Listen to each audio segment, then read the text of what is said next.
Super powers ని control చేసుకున్న శివ ఎవరు ఎంత అవమానించినా రియాక్ట్ అవ్వకుండా బయటకు వచ్చి నిల్చున్నాడు.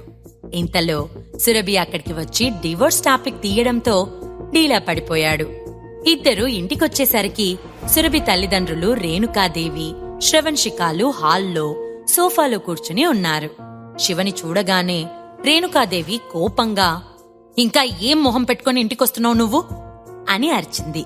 ఫంక్షన్లో జరిగిన గొడవ ఇంకా మా వరకు రాలేదు అనుకుంటున్నావా? నువ్వు దురదృష్టవంతుడివి. ఆ దురదృష్టాన్ని మాక్కూడా అంటిస్తున్నావు.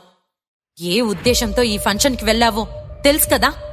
ఈ ఫ్యామిలీ బిజినెస్ ని కాపాడ్డానికి నా కూతురు ఎంత కష్టపడుతోందో తెలుసు కదా? నువ్వు కావాలనే అదంతా పాడు చేశావు అని ఆవేశంగా ఆమె చిందులు తొక్కుతూ చెప్పింది. అమ్మా, వదిలే. మనకు సహాయం చేసే ఆలోచన వాళ్ళకి ముందు నుంచే లేదు. శివని ఒక కారణంగా చూపిస్తున్నారు, అంతే. అనవసరంగా శివన్ ఎందుకంటావు అన్నది సురభి. పిచ్చిదానా, నువ్వింకా అతని తరపున మాట్లాడుతున్నావా? కాస్తైనా మతుందా నీకు? ఇంకా అతని వల్ల ఎన్ని బాధలు పడతావు, ఎన్ని అవమానాలు పడతావు.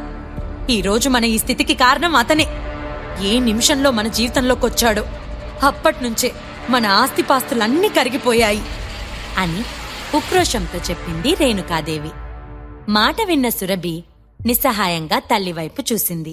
శ్రవణ్ కూడా ఆ మాటలు విని బాధగా చూడటం తప్ప ఏమీ మాట్లాడలేకపోయాడు. వీళ్ళు ఈ సంభాషణలోనే ఉండగా శివ మౌనంగా వంటగదిలోకి వెళ్లిపోయాడు. రేణుకాదేవి కొంచెం కూడా గ్యాప్ లేకుండా జరిగిన దానికి పాత విషయాలని తవ్వుతూ శివని దెప్పిపొడుస్తోంది. ఇవేవీ పట్టించుకోకుండా శివ తన పవర్స్ ని వాడి వంట పూర్తి చేసి గిన్నెలు, ప్లేట్స్, వాటర్ తీసుకొచ్చి టేబుల్ పైన సర్దేశాడు. భోజనానికి టైం అయింది, వచ్చి భోజనం చేయండి అని అందర్నీ ఉద్దేశించి పిలిచాడు. ఇప్పుడే కదా నువ్వు లోపలికెళ్ళింది, అప్పుడే ఎలా అయిపోయింది అని అనుమానంగా అడిగింది రేణుక. నేను వెళ్ళి చాలాసేపయింది, ఇప్పటికే మీకు లేట్ అయిందని నేను ఫీల్ అవుతున్నా అని టాపిక్ మారుస్తూ ఆమెని భోజనానికి ఆహ్వానించాడు శివ. ఇక అంతా కూడా మౌనంగా వచ్చి భోజనానికి కూర్చున్నారు. అప్పటి వరకు రేగుతున్న జ్వాల మెల్లగా ఆరిపోతుంది అనుకుంటున్న సమయంలో రేణుకాదేవి మళ్లీ గొడవ మొదలుపెట్టింది. నువ్వీరోజు జై చెప్పిన మాటలు వినే ఉంటావు కదా, దానిపై త్వరగానే నిర్ణయం తీసుకో అని భోజనం చేస్తూనే సురభి వైపు చూస్తూ చెప్పింది రేణుకాదేవి. సురభి తినటం ఆపేసి, అమ్మా, నేనెవ్వరి బలవంతం మీద శివకి విడాకులివ్వను. అదంతా కూడా పూర్తిగా నా సొంత విషయం. నేనేం చెయ్యాలో, ఏ టైంలో ఏ డిసిషన్ తీసుకోవాలో నాకు బాగా తెలుసు. ఇందులో ఎవ్వరు మాట్లాడొద్దు అని గట్టిగా అరిచింది. ఇంకా ఎన్ని రోజులు ఇలా ఆలస్యం చేస్తూ పోతావు? ఇప్పుడు మన పరిస్థితి ఎలా ఉందో నీకు అర్థం అవుతూనే ఉంది కదా. ఇప్పుడు నువ్వు అతనికి విడాకులు ఇవ్వటమే కరెక్ట్ నిర్ణయం. నీకెందుకు ఈ విషయం అర్థం కావట్లేదు? ఇప్పటికే శివన్ చేసుకోవడం వల్ల ఫ్యామిలీ మెంబర్స్ అంతా మనల్ని ఆల్మోస్ట్ వెలివేశారు.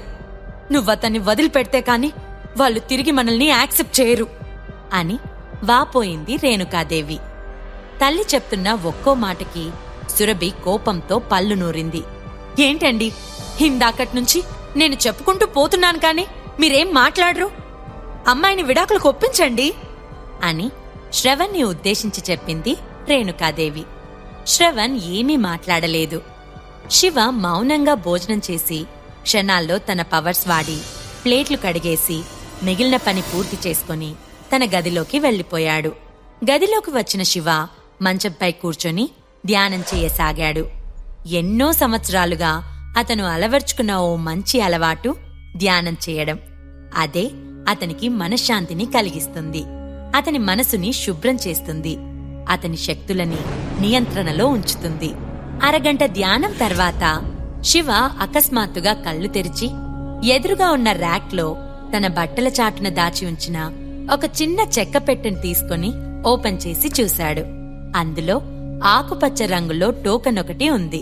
అది చూడగానే అతని కళ్ళు మెరిశాయి. ఎప్పటినుంచో తను వెతుకుతున్న విందా ఫ్యామిలీకి సంబంధించిన ఆ టోకన్ని శివకి ఒక గురువు ఇచ్చారు. వాళ్ళ గురించి తెలుసుకుంటే అతని దశ మారిపోతుంది. ఇప్పటి వరకు ఉన్న తన ప్రాబ్లమ్స్ అన్నీ తీరిపోతాయి కూడా. అదే విషయం ఆలోచిస్తూ ఆనందంగా ఆ టోకన్ వైపు చూస్తూ హాయిగా నిద్రపోయాడు శివ. మరుసటి రోజు తెల్లవారుజామున ప్రతిరోజులాగే శివ తన పనులు ముగించుకొని జ్యూస్ పాయింట్కి బయలుదేరాడు. జ్యూస్ పాయింట్ వైపు వెళ్తున్నప్పుడు క్రితం రోజు అడ్డగించిన తాతగారి అనుచరులు మళ్లీ అతనికి అడ్డుగా వచ్చారు. ఒక బ్లాక్ కలర్ రోల్స్ రాయల్ కారులో నుంచి ఒక మధ్య వయస్కుడు దిగాడు. లేత నీలం రంగు సూట్లో చాలా హుందాగా కనిపిస్తున్నాడా వ్యక్తి. గంభీరమైన అతని వదనం ఎవరినైనా ఇట్టే ఆకర్షిస్తుంది. అతనిలో శివ పోలికలు స్పష్టంగా కనిపిస్తున్నాయి. అతన్ని చూడగానే శివకి కోపం పెరిగింది. అతని ఎవరో కాదు, శివ తండ్రి సంపత్ పురుషోత్తం. నీకు నన్ను కలవడం ఇష్టం లేదన్న విషయం నాకు తెలుసు, కానీ నువ్వొక్కసారి మీ తాతగారి దగ్గరకొస్తావని నీ దగ్గరకొచ్చాను అన్నాడు సంపత్.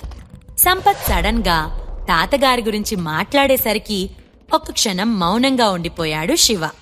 కుటుంబం మొత్తంలో తనని దగ్గరికి తీసుకుని ప్రేమగా చూసుకుంది తాత పురుషోత్తం మాత్రమే.